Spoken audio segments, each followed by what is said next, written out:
All right, welcome back to another node by node challenge video that we're doing, where we're going through every single node in the shading workspace within Blender 4.3.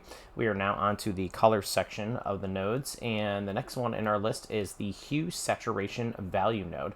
Another fairly simple one, so it's going to work just like creating a color with any sort of hue, saturation, or value. But basically, you're going to take this node, you can plug it right into your principled BSDF, which you can plug it into the other options, and it has some different features and functions you can do with it. But the overall, you just normally plug it into the base color, and you can either pick your color, and then once you pick your color, you can adjust the hue to it. With this slider, you can adjust how saturated it is, whether it's kind of dull or whether it's a real pure color. You can change the value on it. You can make it perfectly black if you wanted, or you can make it fairly light for the color.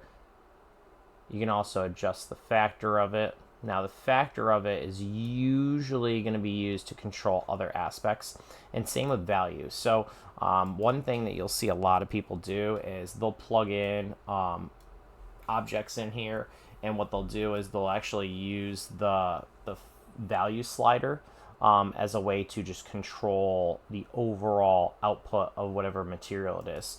So if all of a sudden you have an object and a material that you've created, but you're like, the strength of it's too strong, but I don't want to change all the independent factors of it, I want to leave it the way it is, you can actually drop a hue saturation value node in there, just plug it into the color so it keeps exactly the same. So if you just plug it into the color and you move it into the base color, it's going to stay identical. So if all these were just kind of set at default and I drop this into the base color, you'll notice that as of right now, this is the color. If I drop this hue saturation in there, it stays identical. So if you don't want to change the object at all, but you want to be able to control the strength of it and how much is in there, the hue saturation value is highly useful. So people use this quite a bit, not to change the color in any aspect, but just to be able to allow them to control the strength of their overall material that they're using, or part of their material they're using.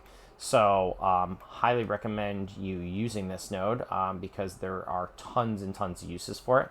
And I would say this value node is probably the most important, because you can always pick colors, but using the value is really huge. So hopefully that helps and gives you a little insight into the hue saturation value node. If you have questions, ask them. Otherwise, stay tuned, like, follow, share, and make sure that you stay tuned for the next videos.